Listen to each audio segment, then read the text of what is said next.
롯데리아의 신제품 밀리터리 버거의 모델 이근데이가 10월 13일 기운 없어 보이는 일러스트로 바뀌었습니다. 또한 유튜브에 올라와 있던 밀리터리 버거의 공식 광고 영상이 갑작스럽게 자취를 감췄습니다. 가짜 사나이로 주목을 받은 이근데이는 순식간에 광고계의 블루칩으로 떠올랐습니다. 검은 사막, 롯데리아 집 등 여러 광고를 섭렵하며 성공 가도를 달리나 했으나 성추행과 폭행, 비투 등 잇따른 구설수가 터지면서 나락으로 떨어지게 됩니다. UDT 시절 대원에게 빌린 200만원을 변제하지 않아 고소를 당한 이근대위는 법원의 판결에도 불구하고 끝까지 채무를 이행하지 않았습니다. 당시 롯데는 채권자와 합의를 했기에 광고 모델 활동을 중단하지 않았다고 밝혔습니다. 그러나 얼마 뒤 연예부 기자 출신의 한 유튜버가 이근대위의 성추행 전과를 폭로했습니다. 그는 2018년 성범죄로 유죄 판결을 받은 적이 있고 벌금 200만원을 선고받은 것입니다. 또한 2015년 폭행건으로 재판을 받은 것이 폭로되며 사안은 더욱 심각해집니다. 롯데리아 측은 이번에 쉽사리 넘어가지 않고 발빠르게 대처합니다. 밀리터리 버거 모델 선정 16일 만에 모든 광고를 내리며 모델과 손절을 한 겁니다. 광고를 기획하고 제작한 사람들은 속이 탈 상황이었겠죠? 이처럼 광고 모델이 문제를 일으켜서 광고주가 빠르게 손절한 사례가 종종 있습니다. 더욱이 손절로만 끝나지가 않습니다. 바로 어마어마한 위약금이 남아있기 때문인데요. 그들은 과연 위약금을 얼마나 지불해야 되는지 지금부터 알아보겠습니다.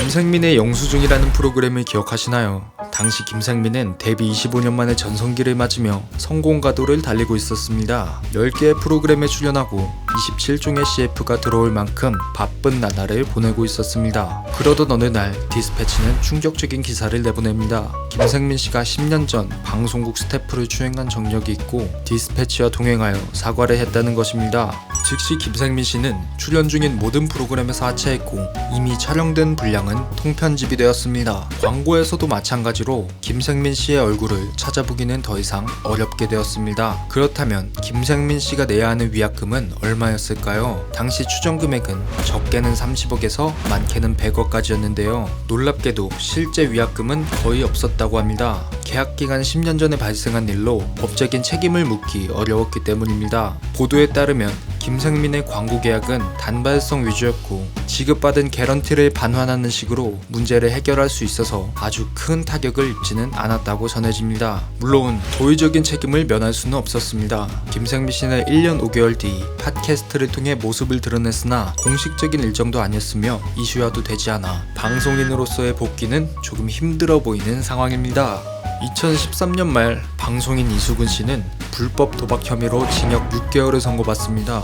결국 모든 방송에서 하차한 이수근 씨, 그가 출연한 광고들도 모두 자취를 감추는데요. 자동차 용품 전문업체 B사는 이수근과 소속사를 상대로 20억 손해배상 청구 소송을 제기하게 됩니다. 이수근이 지급받은 모델료와 광고 제작비는 물론 새 광고물 제작에 필요한 비용 등을 총괄한 금액이었습니다. 결국 이수근과 소속사는 7억 원을 위약금으로 지불하라는 판결을 받게 됩니다.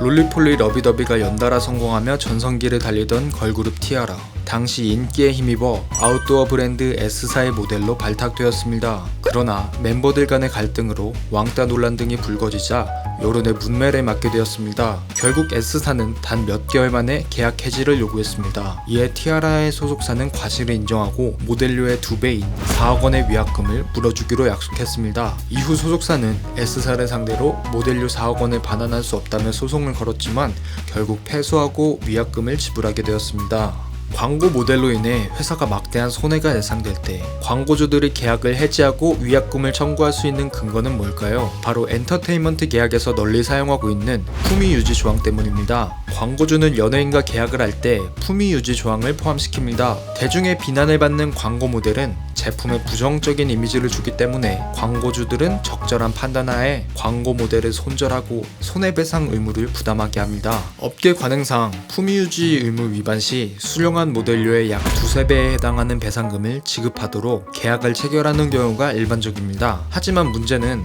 품위유지 위반이란 것이 모호한 개념이기 때문에 계약 조항의 해석이 상이한 경우가 많습니다. 또한 광고 모델이 문제를 일으켰을 때 이미지 손상을 최소화하기 위해 적절한 대응을 하지 않는다면 위약금을 낼 가능성은 더욱 커집니다. 한마디로 연예인들에게는 이미지 관리 의무가 있는 거죠.